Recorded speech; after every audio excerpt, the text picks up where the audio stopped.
வாய்ப்பு எப்படி கிடைச்சது? ஆட்சி அமைச்சர் தாவேக்காவுக்கு தொழிற்சங்க பிரிவே இல்லை, கட்டமைப்பே கிடையாது. இப்ப தாவேக்கா கட்சியில புதுசா ஒரு அத்தியாயத்தை தொடங்கி இருக்காங்க. ஆட்சி அமைச்சாச்சு, முதலமைச்சர் அறையில் அமர்ந்தாச்சு. அதனால அனைத்து கட்சிகள் இருக்கக்கூடிய கட்டமைப்பை கூட நம் கட்சியில் வரணும்னா இன்னும் 1000 ஆண்டுகள் ஆகும் தாவேக்காவுக்கு. அப்ப அவருக்கு ஒரு யோசனை தோன்றிருக்கு, நம்ம 100 ஆண்டு காலத்திலிருந்து கட்டமைப்பை வளர்ப்பதை காட்டிலும் யாராவது வளர்த்து வச்சிருந்தா அடுத்த கட்சியில் இருக்கக்கூடிய கட்டமைப்பை ஆட்ட போடுறதுதான் இப்ப முதலமைச்சர் விஜய் ஜோசப் விஜயனுடைய களவாணிக்கலாம். அப்படிதான் இங்க இருந்த ஒருத்தர் வெள்ள முடி வச்சு ஒருத்தர் பாவம் உங்களெல்லாம் வழிநடத்த சொல்லி வழி தவறி போயிட்டாரு. அம்மா கிட்ட ஒரு ஆட்டோ கொண்டு வந்து நிறுத்துவாரு. நாங்க அப்ப பேரவை செயலர் இருக்கிற போது சொல்லுவாங்க, தொழிற்சங்க பேரவையா அம்மா பேரவையா ஒரு ஆட்டோ கொண்டு நிறுத்தி அமைப்பு சாரா ஓட்டுநருடைய செயலாளர் ஆகிறாரு. அதுக்கப்புறம் ஒரு குட்டியாரை தள்ளி விட்டுட்டு ஒரு விநாயகர் கொண்டு வந்து நிறுத்தி தொழிற்சங்கத்துக்கே செயலாளர் ஆகிறாரு. இப்ப பார்த்தா அந்த கேட்ல போய் பணியூர்ல போய் காவடி நிற்கிறாரு. நீங்க யார் வேணாலும் காவடி தூக்கி பணியூர் கேட்டுட்டு போகலாம். உண்மையான விசுவாசத்தோடு ஒருவரை கூட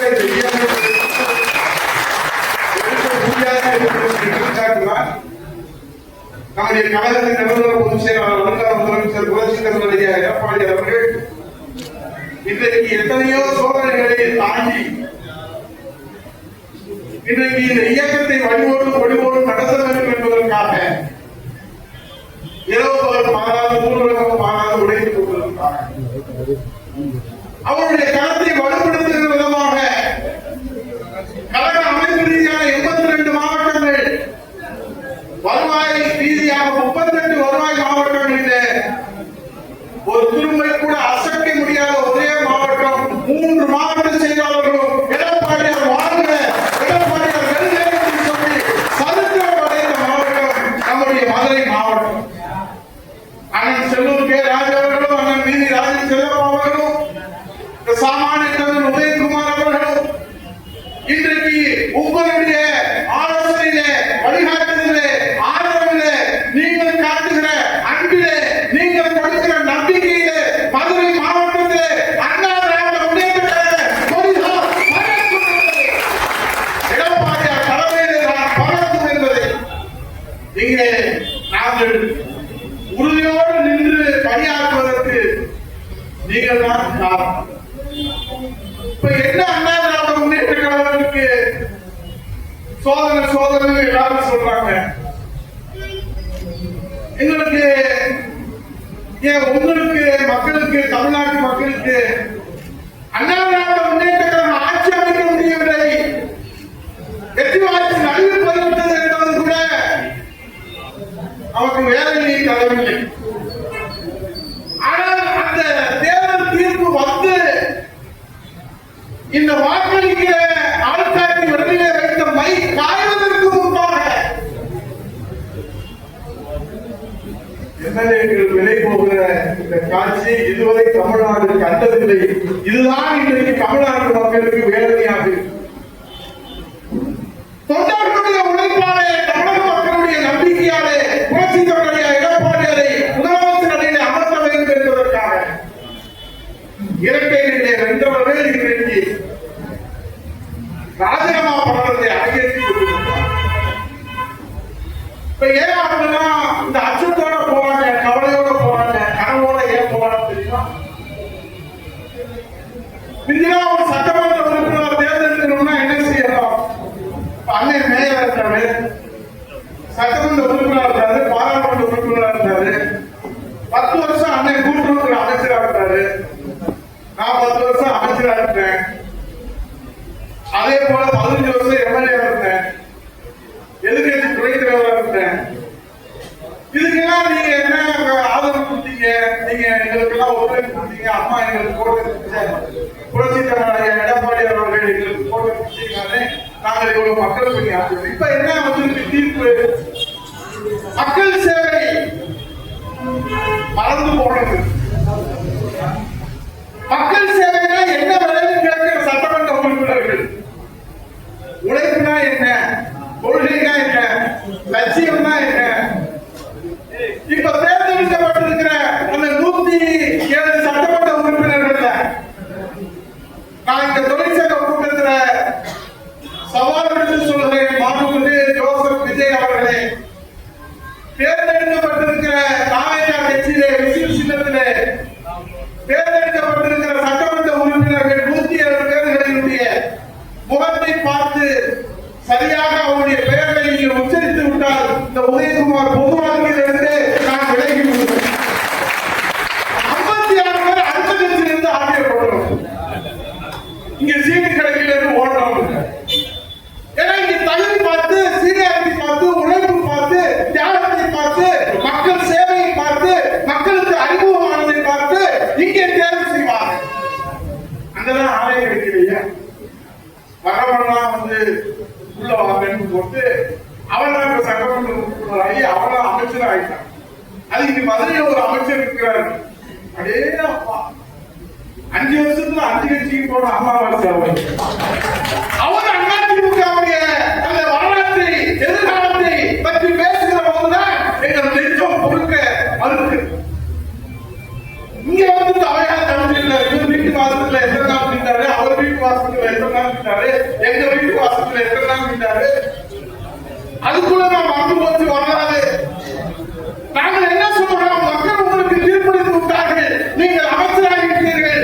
உங்கள் ஜோசப் விஜயை இந்திரன் என்று சொல்லுங்கள், சந்திரன் என்று சொல்லுங்கள், எதை கழுதைன்னு சொல்லுங்க, குதிரைன்னு சொல்லுங்க, எதை வேணும் சொல்லுங்க, எங்களுக்கு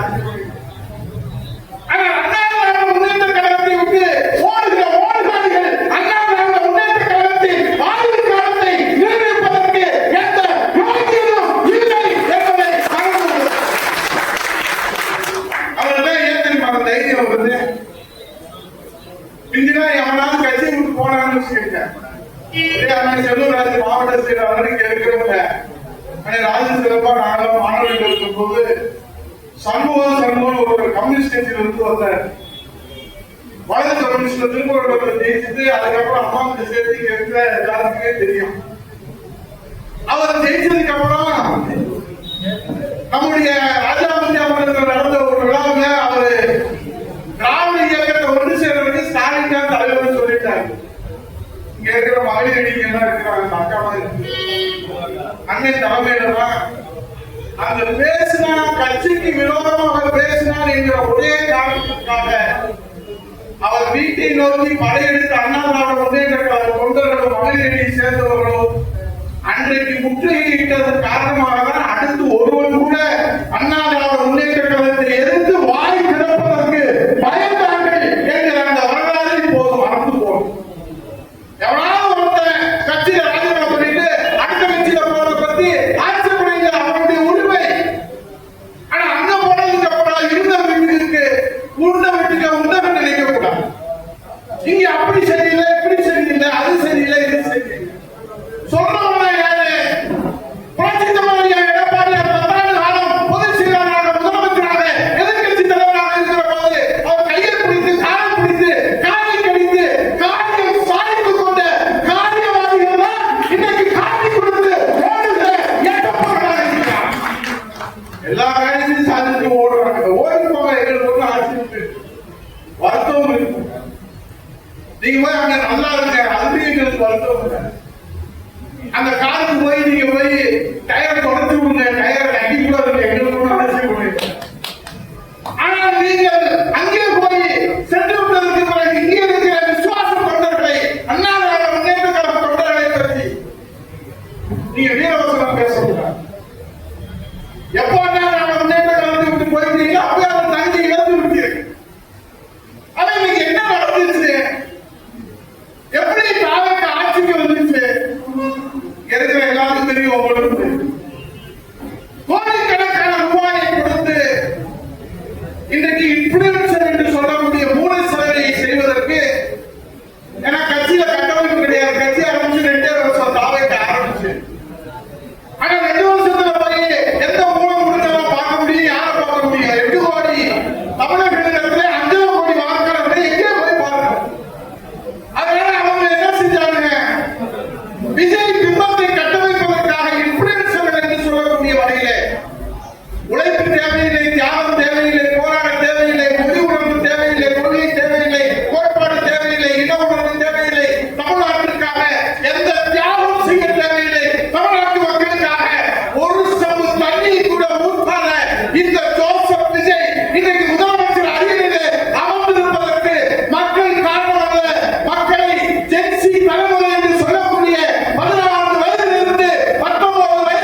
உண்மை ஒரு நாள் வெளியே வரும்.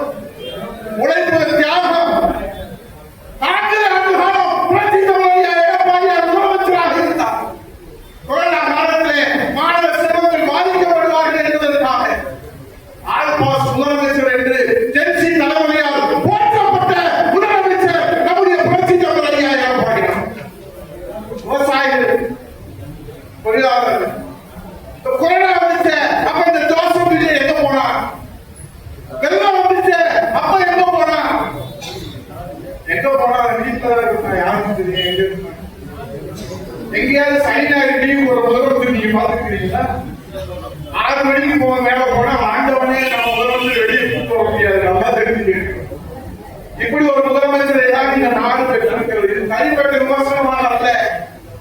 பொது வாழ்க்கையை வந்துவிட்டால் நீ நடிகராக இருக்கிறவரை, தாவிக கட்சியுடைய தலைவராக இருக்கிறவரை உங்களை விமர்சனம் செய்வதற்கு நாங்கள் தயாராக. எட்டுவாடி மக்களுக்கும் இன்றைக்கு முதலமைச்சராக இருக்கிற வழிகாட்ட வேண்டிய இந்த ஜோசப் விஜய் கொடுத்த வாக்குறுதி என்னடா ஆச்சுன்னா பேய் பண்ணி குடிக்கிறான். சட்டசபை யாராவது கேள்வி கேட்டா இன்று போய் நாளை வாங்க சபையிலே நீங்க பதிவு செஞ்சாலும் அந்த பதில் வந்து பதிவாகும். பெரிய 10 வருஷம் எங்க அண்ணன் கூட்டுறவுத்துறை அமைச்சராக இருந்தாரு. அது பதிவு எடுத்து பாத்தீங்கன்னா வில்லிலிருந்து புறப்படுகிற அம்பை போல அந்த பதிவு என்பது எதிரிகளுக்கு சிம்ம சோப்பனமாக அம்மாவுடைய ஆட்சியிலே எடப்பாடி ஆட்சியிலே பதிவு செஞ்சிருக்கிறோம். பேர் வந்துருச்சுன்னா நாங்க பதிவு செஞ்சிருக்கிறோம்.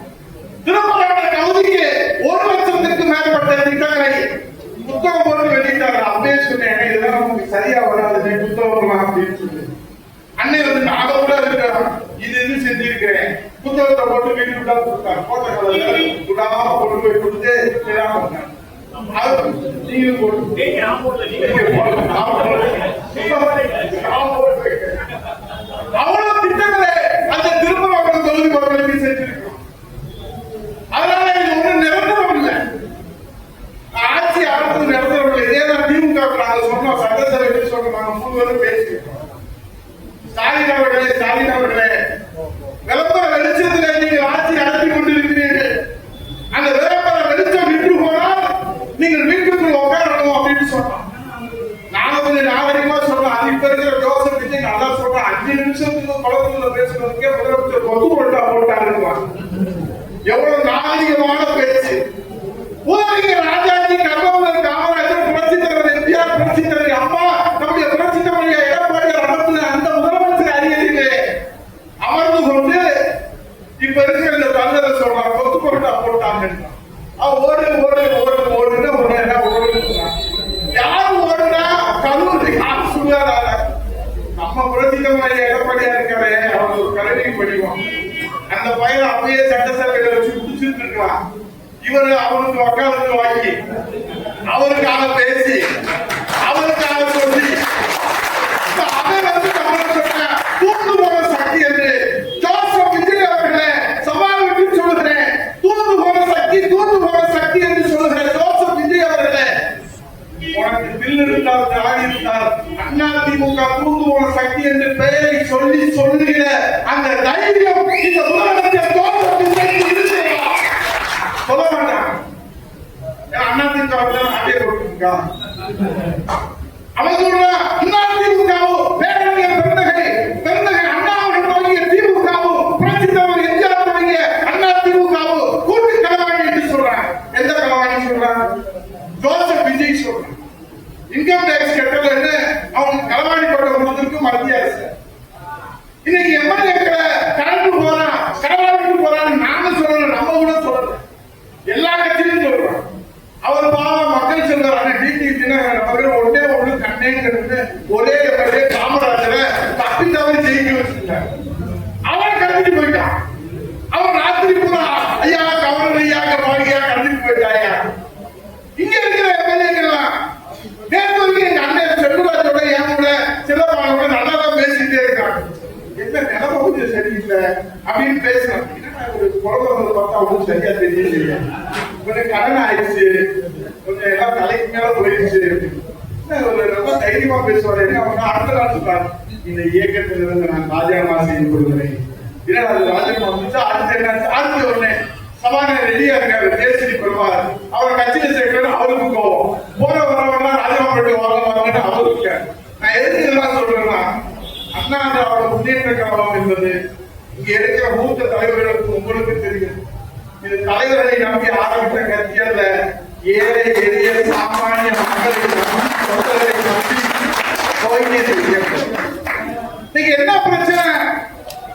புரட்சி தமிழர் ஐயா எடப்பாடி உழைப்பு இருக்கிறது, கருணை இருக்கிறது, தாய் உள்ளம் இருக்கிறது, தெய்வ உள்ளம் இருக்கிறது, எல்லோரும் அரவணைக்கிற அந்த ஆற்றல் இருக்கிறது, தொலைநோக்கு பார்வை இருக்கிறது, சிந்தனை இருக்கிறது.